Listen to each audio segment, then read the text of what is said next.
Welcome back, everybody. It's Wednesday, July 23rd, 2025. Born on this date in 1928, jazz double bassist and composer Bill Lee of Snow Hill in Wilcox County. Lee was the father of filmmaker Spike Lee. In 1982, former University of Alabama and NBA player Gerald Wallace of Childersburg. Today, we're going to welcome WBRC meteorologist Wes Wyatt to Down in Alabama. He'll talk with our weather reporter Lee Morgan about his career, his book, and weather in Alabama. First, we'll have today's updates. They'll include some really unsettling crime news and some fake news going around regarding seniors who drive. My name's Ike Morgan, and we're down in Alabama.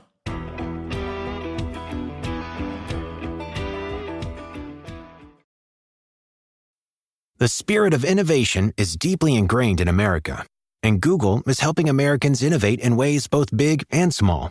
From improving emergency response times to protecting against cyber attacks, local, state, and federal governments are innovating with Google AI. This is a new era of American innovation. Find out more at g.co/American Innovation.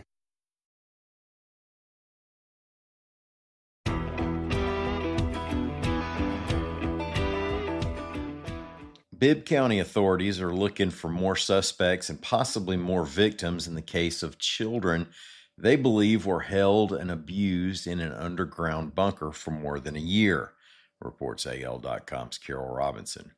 The victims include at least 6 children from 3 to 10 years old. So far, 4 men are in jail on sex abuse, kidnapping, and human trafficking charges. Bibb County Assistant DA Brian Jones said people would pay one of the men to abuse the kids.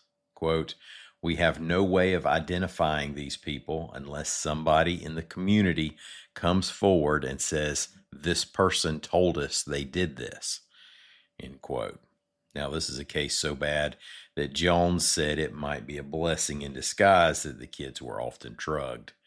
Involved in the ongoing investigation are the Bibb County Sheriff's Office, Homeland Security, the Alabama Fusion Center, the Bibb County Department of Human Resources, the Child Advocacy Center Forensic Interview in Centerville, and the 4th Judicial District Attorney's Office.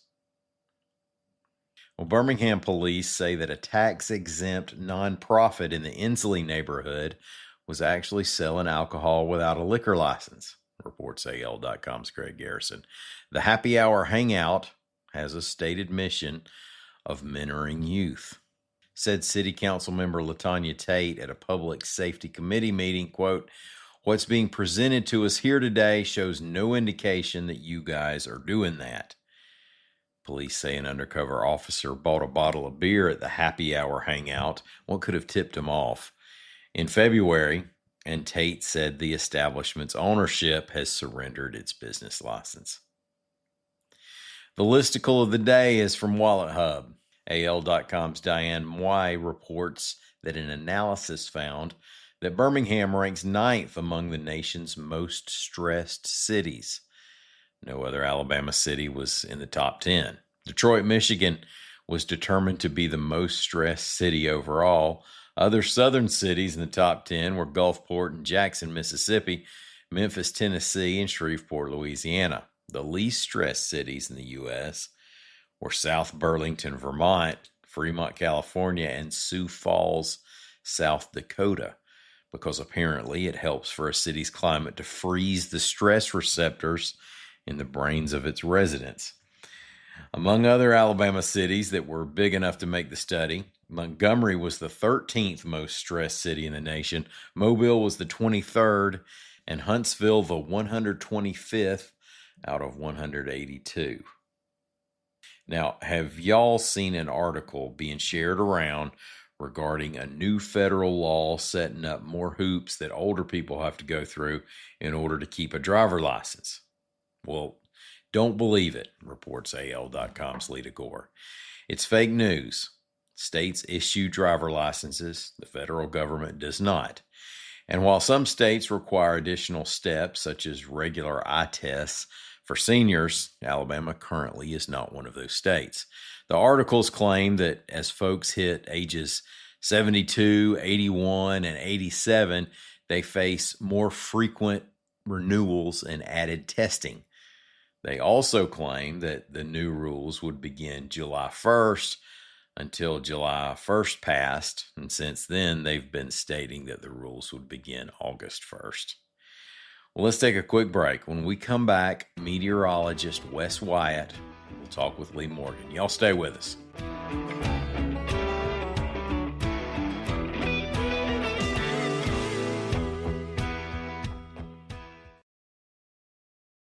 Hey, it's Ryan Reynolds here from Mint Mobile. Now, I was looking for fun ways to tell you that Mint's offer of unlimited premium wireless for $15 a month is back. So I thought it would be fun if we made $15 bills. But it turns out that's very illegal. So there goes my big idea for the commercial. Give it a try at mintmobile.com/switch. Upfront payment of $45 for 3-month plan, equivalent to $15 per month required. New customer offer for first 3 months only. Speed slow after 35 gigabytes if network's busy. Taxes and fees extra. See mintmobile.com. This episode is brought to you by Progressive Insurance. Do you ever find yourself playing the budgeting game? Well, with the Name Your Price tool from Progressive, you can find options that fit your budget and potentially lower your bills. Try it at Progressive.com. Progressive Casualty Insurance Company and Affiliates. Price and coverage match limited by state law. Not available in all states.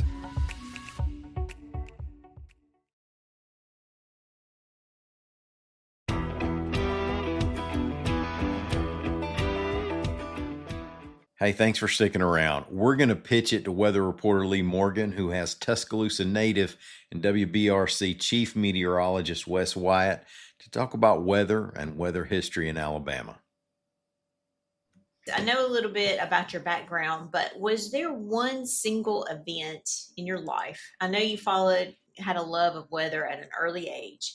Was there one single event that got your interest, or is it just a general thing? How did you get into weather as a kid? Yeah, I've thought a lot about that question, and I remember events like the blizzard of '93, and that was such a memorable event for me. But I try to think back as far as I can go, and the things that just really stand out were snow events in my childhood, and I just remember being a kid in a classroom waiting on the first snowflake to fall. And, we come from a time where you would sit around, you would watch the local news, the entire family in the evening at dinner or after dinner. And You would see the news, you would see the weather, and you would see the sports of the day. It was that same format. And we didn't have internet. We didn't have all these different ways to gather information. So you were eagerly waiting to see what was coming up in the weather forecast, right? What's on the horizon. I just remember that excitement and that buildup. I kind of compare it to when you were so excited to listen to your favorite band. A new CD came out. You're ripping off the wrapping before you could even get to the vehicle, right? You wanted to listen to it. So excited. And I just think about how excited I was about weather and hearing the forecast. And when the meteorologist would say chance of snow, how excited I would get. And I've thought a lot about it. And I really think that's where this kind of sparked this interest in weather for me as a kid in Alabama, because it just doesn't happen all the time. That's right. What is your best memory of your first big snow?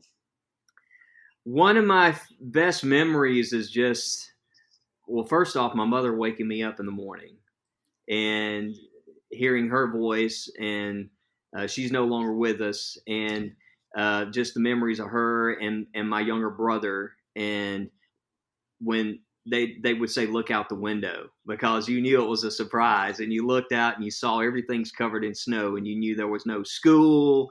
The world came to a stop at that time. It snowed in Alabama, right? So for a kid, it was really exciting. And now, I understand it in a totally different light. But from that point, there were severe weather events. There were nights where we would immediately be awoken in the middle of the night by our parents to go to the safe place. We'd go to a church nearby our home. Everybody on the country road I grew up on, Tuscaloosa, that's where we would all go. It had a basement, and I could hear the scanners going, and just remember for me as a kid how terrifying that was. But weather was just so much a part. Like I said, there were not a lot of different things to do, right? To grab your attention. So that was always one of those subjects that was so fascinating to me. And to learn that there were other things like hurricanes. I remember they even canceled school one year because of Hurricane Opal. And that was, interesting to me. When school's canceled, that piques your interest, right? Yeah. I mean, That's now, right. now with us able to do things like this and talk remotely and with remote learning and things like that, it's made, as far as deciding on whether to have at-home school a lot easier these days. But back then, there were a lot of days where, you were waiting until 11 o'clock at night for that crawl to come across television. Will there be school tomorrow? But again, that was a lot has certainly changed. That was a long time ago. Well, a lot has changed, but I have to ask you, do you still wake up in the morning sometimes and open the curtains to see if there's snow on the ground? I do it. Yes. I spoke at Mississippi State this past spring, and I tell future meteorologists all the time, the best tool that you have as a meteorologist is that window and those two eyes. I can stay in an office and I can stay plugged into a laptop computer looking at models all day long, but there's a lot going on outside this room. And if you observe, if you monitor the weather, that's certainly a topic for another day, but that's certainly helped me out. And it's really helped me provide a lot of early alerts. I really think we were able to give an early warning for the Fultondale tornado.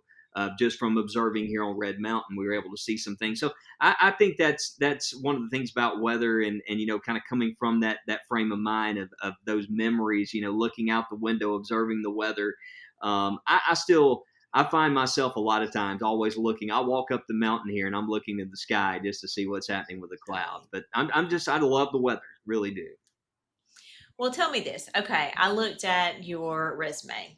You're the chief meteorologist at the Fox station here in Birmingham.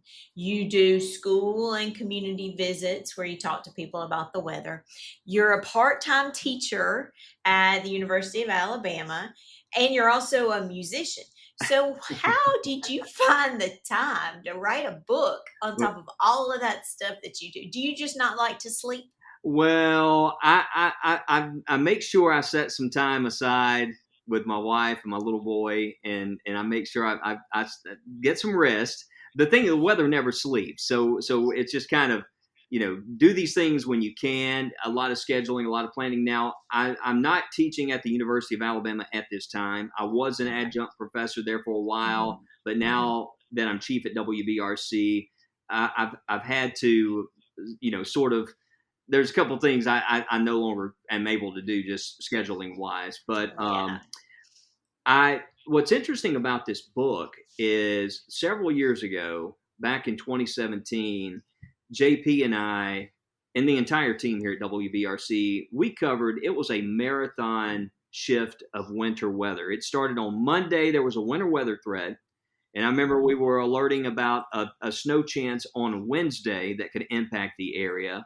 So we went through all this winter weather coverage, and it was on Monday. And then Tuesday, we got a surprise snow. It wasn't Snowmageddon, but it was a surprise. And that's all we heard about. Forget the one we forecasted on Monday, the one we forecasted on Wednesday.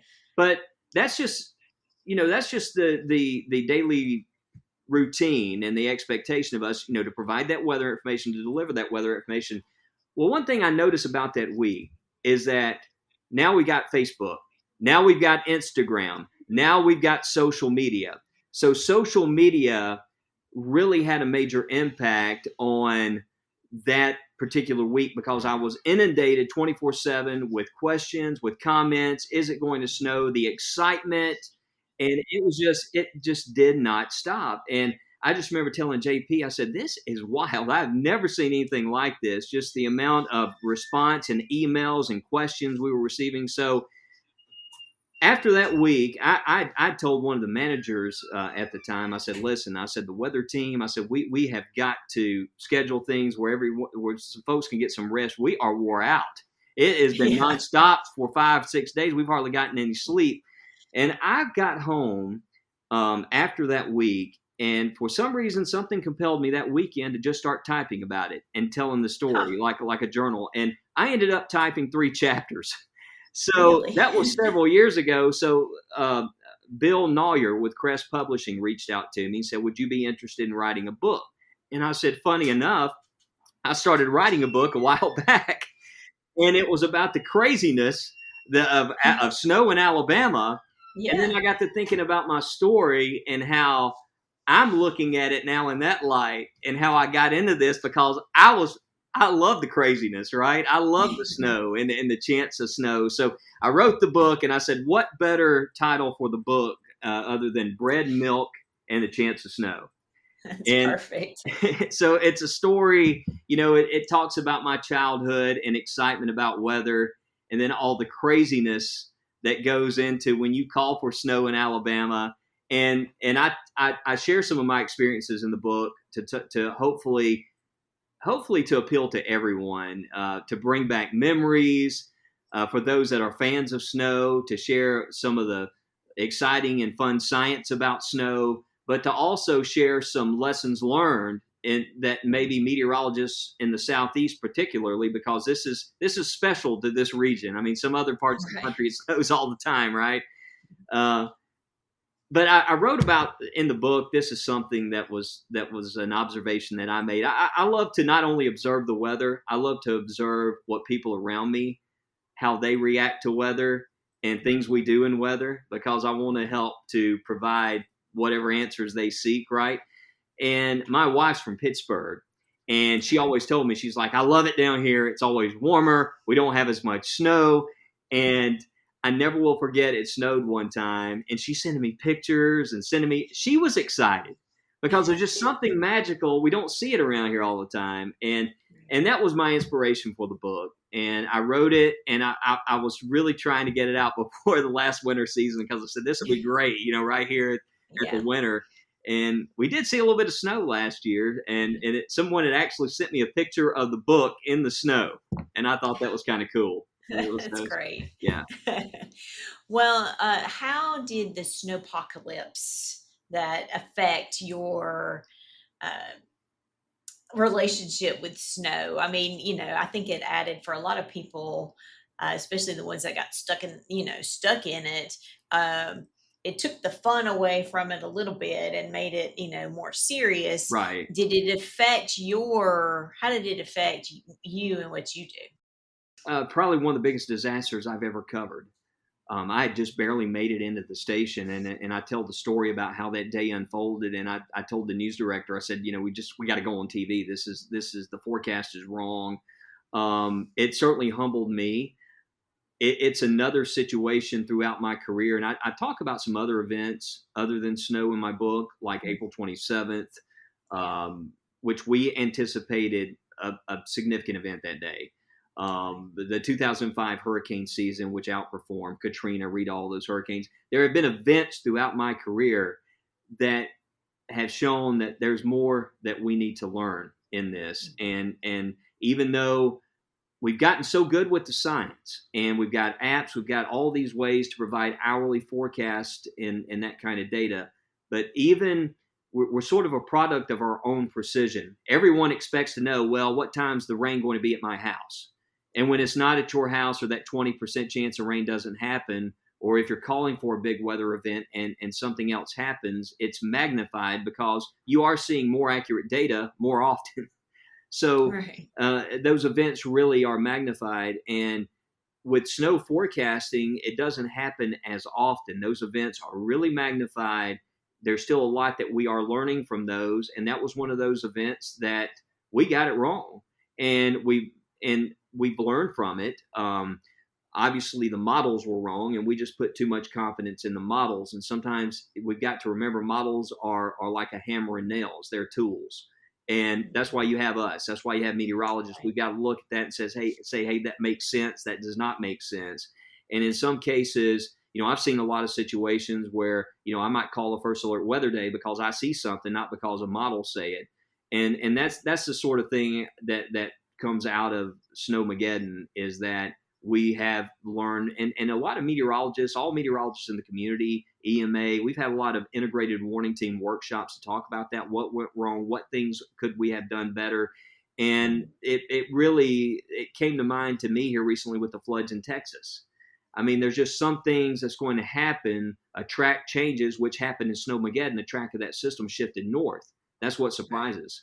And you look at what happened in Texas with all the flooding and all the heavy rainfall. You had leftover moisture from a tropical system. You just had a recipe for disaster. Middle of the night, 3-4 o'clock in the morning. And, sometimes the unexpected is going to happen with weather. It just is. And down the road, we just are going to have to remain vigilant, because something else, you will be like, wow, I didn't realize that could happen in Alabama. Some of the flooding that we've seen in downtown Birmingham, parts of Hoover over the past few years. I remember looking at 119. You remember a couple of years ago by Oak Mountain State Park. I'm like, I had no clue that road could flood like that. Yeah. So there's a lot of different things that we learned from Snowmageddon. And one thing I do touch on in my book is yes, there is a very serious side. There were a lot of lives impacted from that particular day. Sometimes we just have to pivot and react, and we do that a lot with severe weather. I mean, when we look at tornadoes and tracking severe thunderstorms, the science only takes you so far. And I even have some people that will message me and say, well, will there be a tornado at my house tomorrow? I live here, I live there. And that's the reason, we go nonstop on television. It's like we're tracking a rogue missile, and you never know where that's about to land, right? Well, tell me, I don't want to do spoilers from your book, but tell me some of the big events that you talk about that you go through in your book. Yeah, so I talk about the blizzard of '93, Superstorm. The big one. Storm of the century. It's got so many names, but I have a chapter on that and talk about, and I tie it to my experiences and some personal stories in South Tuscaloosa. And I do talk about what that system, so a little bit of the science behind it, but it's not, I didn't want this to turn into an introduction to meteorology textbook, right? I wanted to tell some of my personal stories, and there's a lot more stories that I hope to have a chance to expand upon. But as you noted earlier, I've got to find some time to do that when the weather settles down. But I talk about the Superstorm of '93. I talk about we had a stretch where we had a lot of winter weather in the '80s. And as a kid, I just tried to think back as far back as I can remember.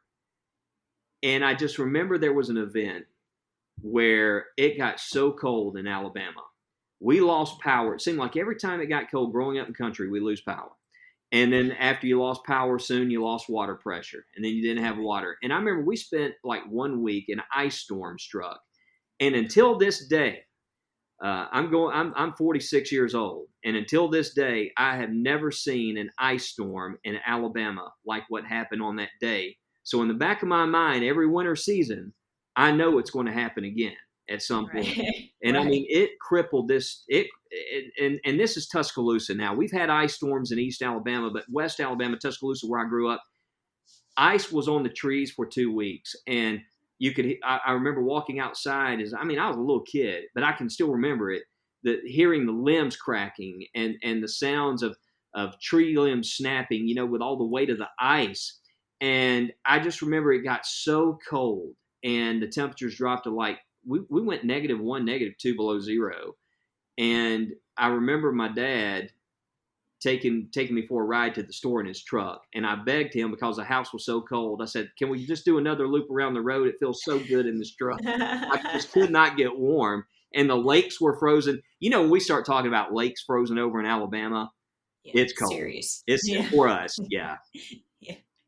What other, one or two other events, what stands out to you? I talked about Snowmageddon, obviously. That was a big event. I talk about the marathon week, where we had a week that started with a winter weather event in the northwest part of the area. They had ice, power loss.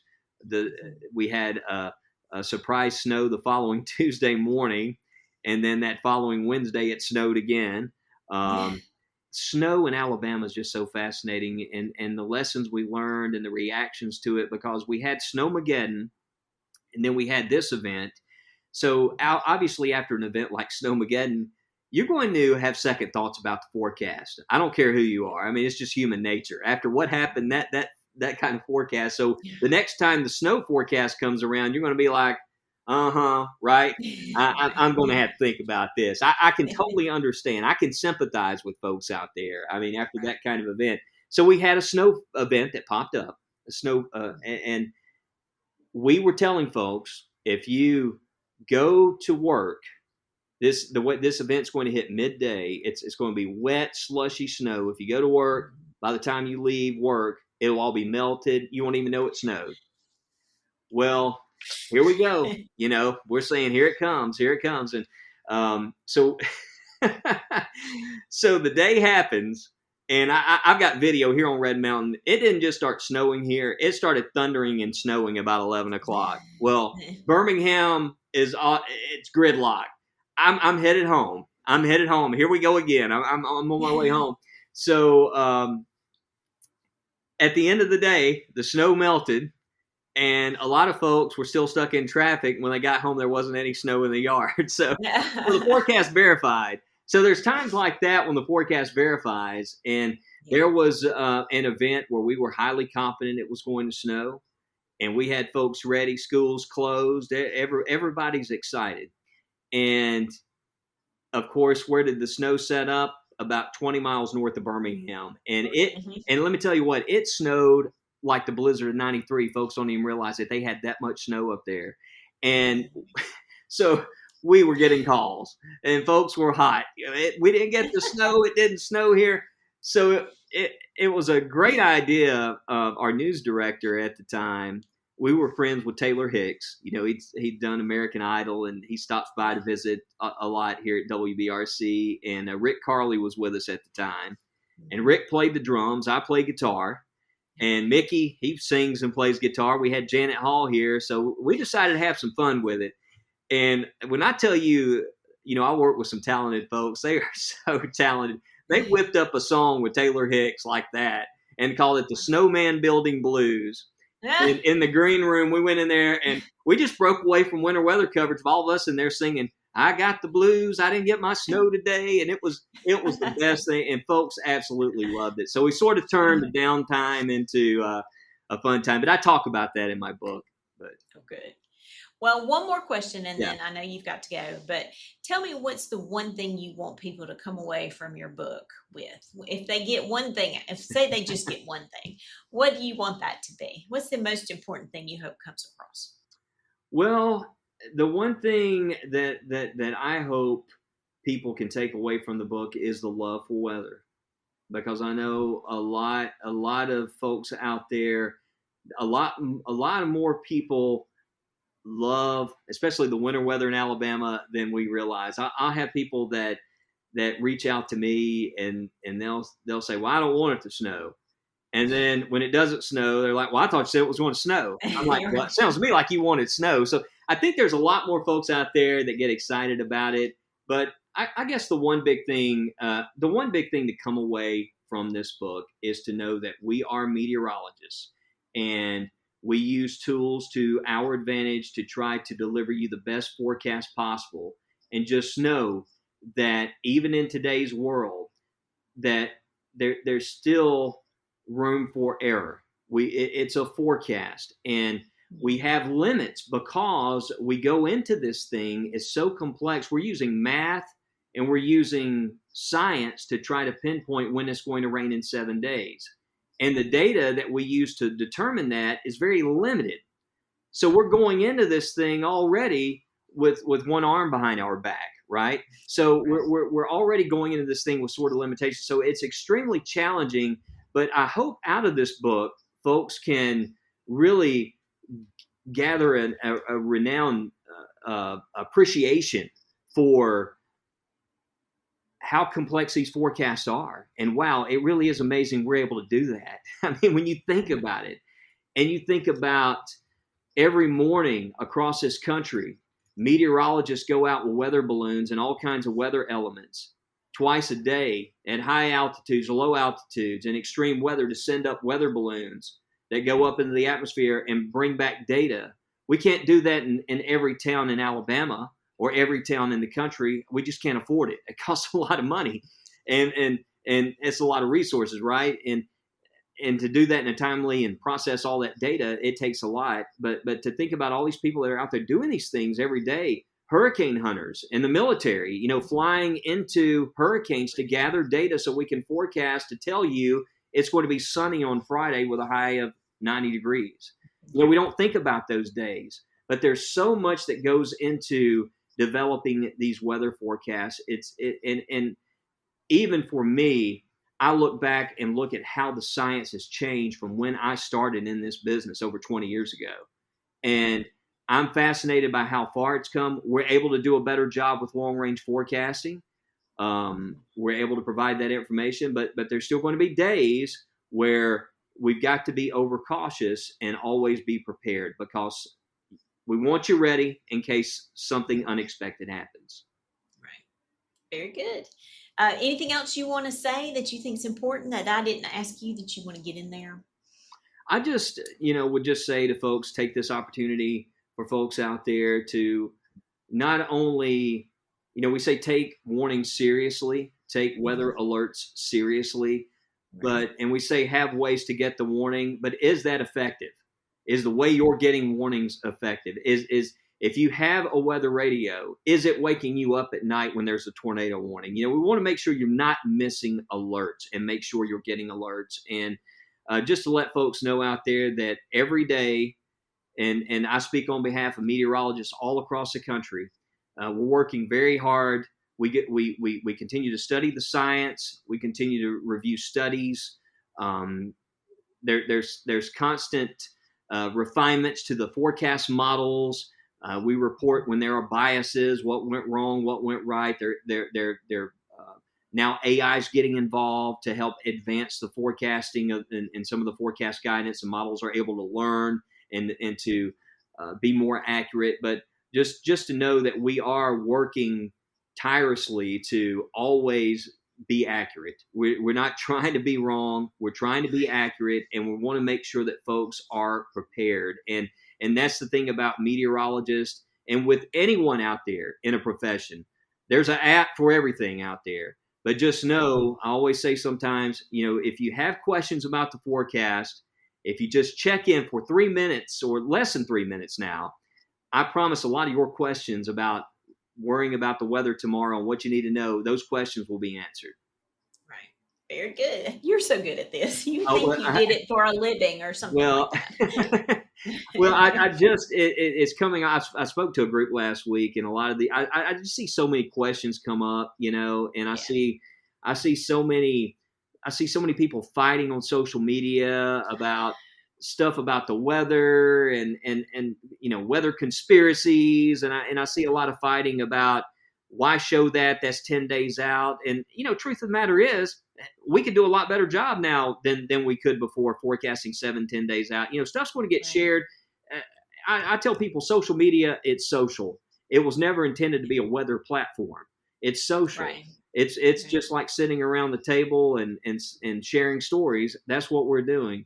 I can share that there's a tornado moving towards Birmingham right now, and I can share my grandmother's favorite pecan pie recipe. That will do better than warning folks that tornadoes moving, because it's social media. So I tell folks that, and just to use caution.